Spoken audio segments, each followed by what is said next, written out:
Good morning, dear students of class 7. And today we are discussing our next part. The chapter is for the Mughal Empire, and our next part is Rajput policy. Whose Rajput policy? It was the Rajput policy of Akbar. Now, Akbar was a wise, realistic, and secular ruler. Okay, so this is very much important that how actually Akbar's mentality. He was very wise. Okay, that means he has so many huge knowledge. That means he was full of knowledge. Okay, and realistic means he actually from real this word, the realistic word is coming, so that means he is very much real. Whatever is real he can accept it very wellly. And the next is he was a secular ruler. What is the meaning of secular? That means he have no create any discrimination between the religious. Okay, that is the secular ruler.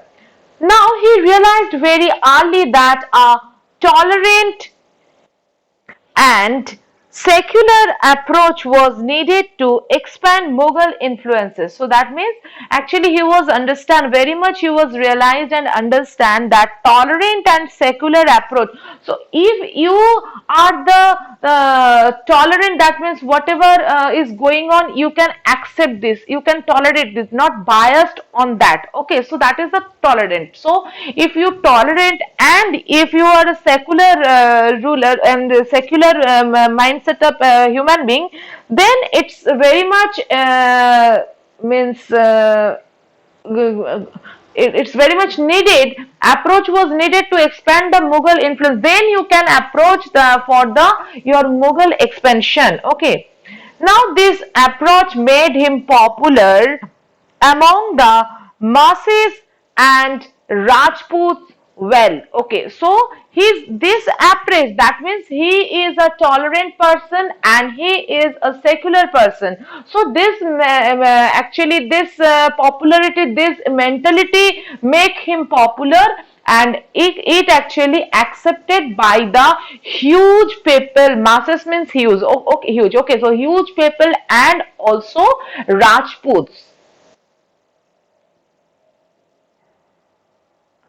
Now once again we have one box in our book.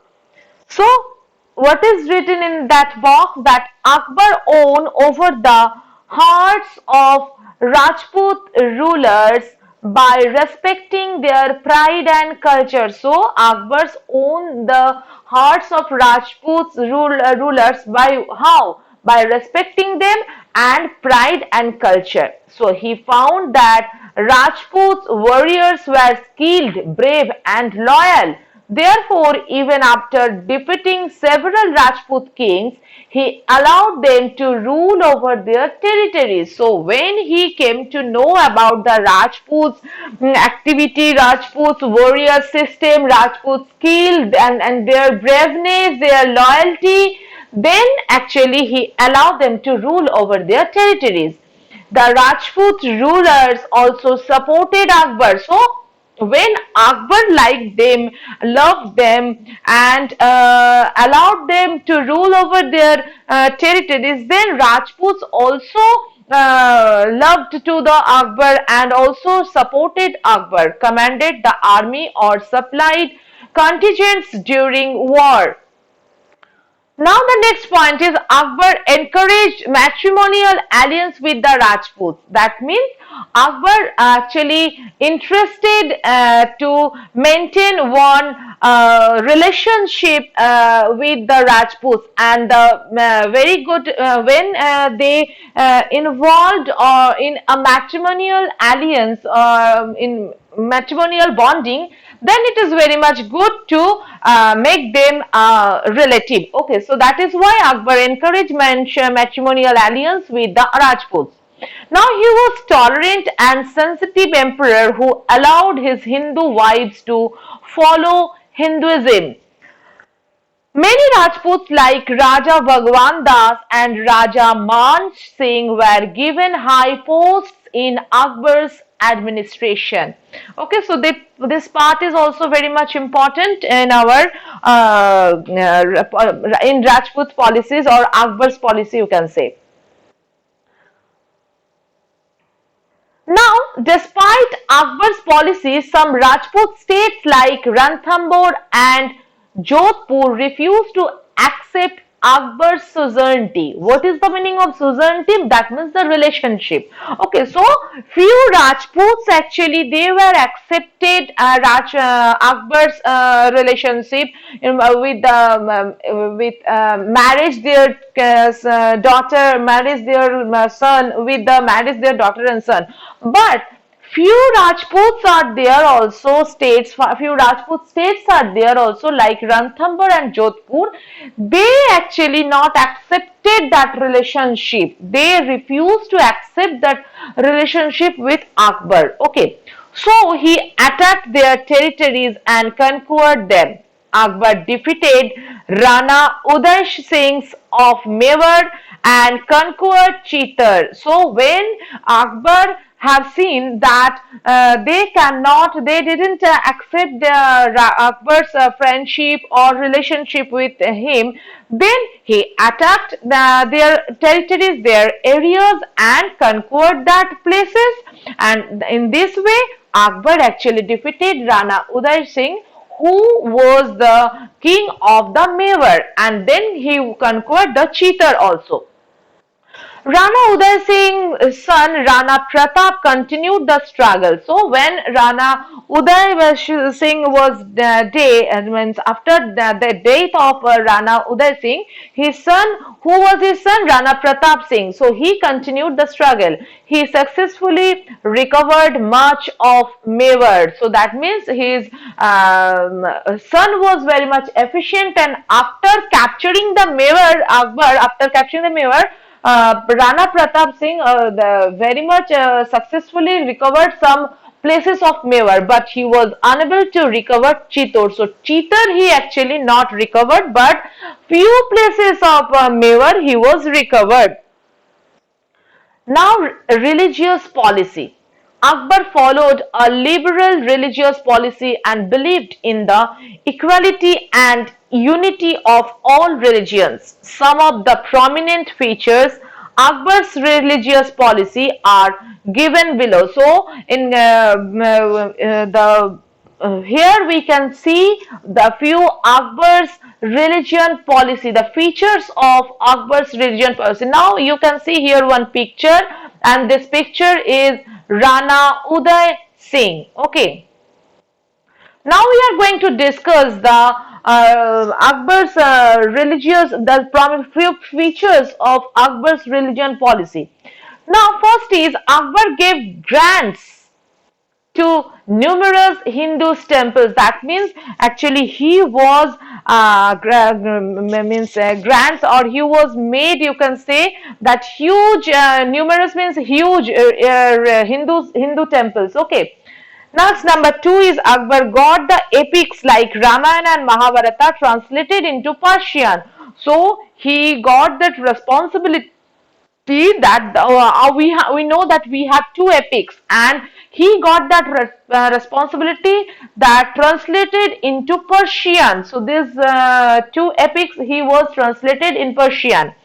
In 1562 CE, Akbar abolished the pilgrim tax on bathing at holy places like Banaras and Prayag. Okay, so that means if the people actually, when those who are the pilgrimages, that means those who were went or go for some religious purpose in or visit the mosque, temple, so they are called the pilgrimages. So they also have to give in the some taxes on bathing. Bathing means when they take their bath in the holy places like Banaras Ghat or Prayag Ghat, so that time also they have paid some taxes. Now what Akbar have decided, he actually abolished that pilgrimages tax.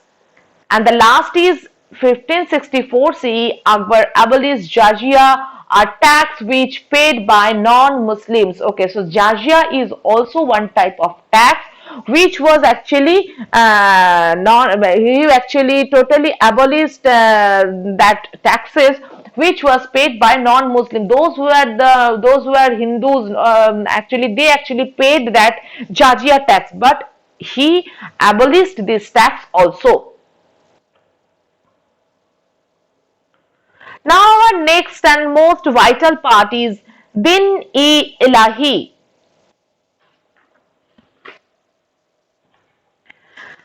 While Akbar was at Fatehpur Sikri during the 1517s, he started discussion on religious with the ulema, Brahmins, Jesuit priests who were Roman Catholic and Zoroastrian. Okay, Zoroastrians.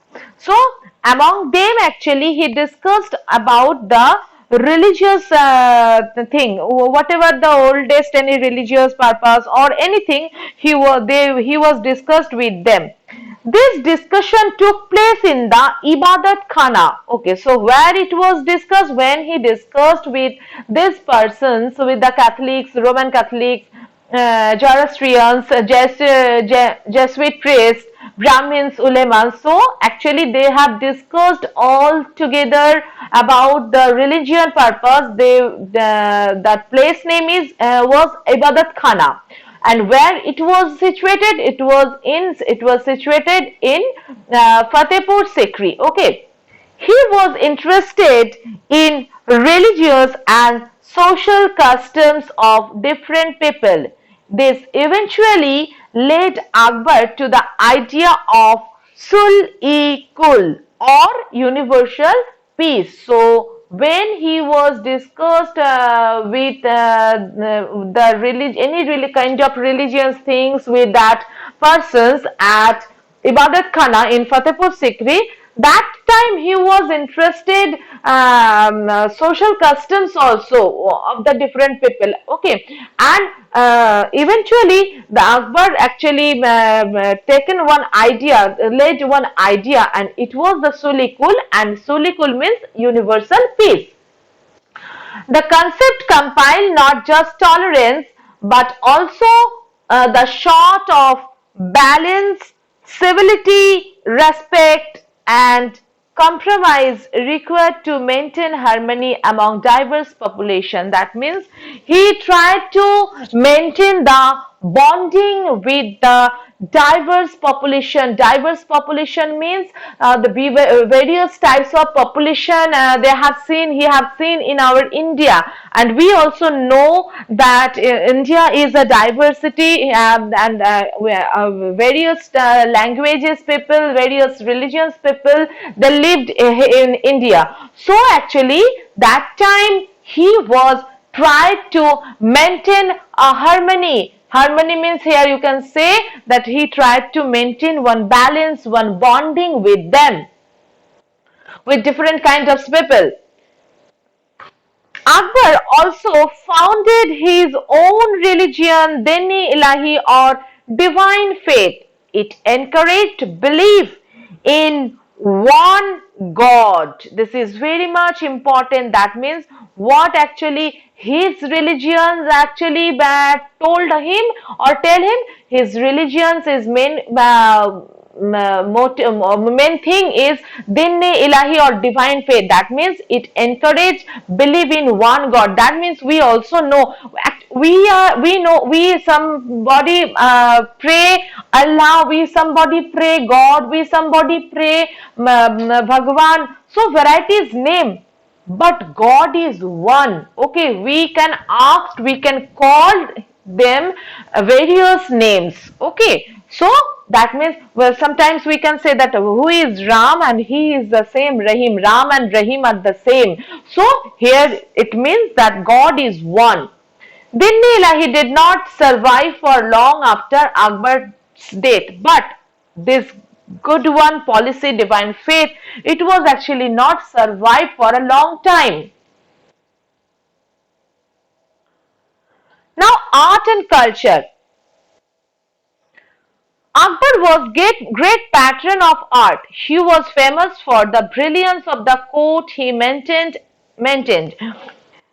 there were Navaratnas or 9 gems in his court. Yes, Navaratnas. That means in his court actually very wise people were there. 9 wise people were there. So they are actually known as Navaratnas or 9 gems. Now what is the meaning of gems? Don't think that gems which we are eating, chocolate gems. Okay, no, this is gems means maybe you have in your hand finger you are wearing some rings with some stones, precious stones. So this precious stones is known as gems, gems. So precious stones is known as gems. So that means when we wear the stone, this is actually huge price. So that means this is very important for us. So like that, 9 persons were there. They are actually known as, or they are actually relating to the gems or priceable stone. They are actually, so they are known as 9 gems or Navaratnas. They included Tansen, the court singer and musician also. So Tansen was a court singer and musician also. Abul Fazl, the court poet and chronicles. Birbal, who was famous for his wit and wisdom. That means he was very much famous for his wisdom, for his knowledge. Okay. And the next is Todarmal. Todarmal was the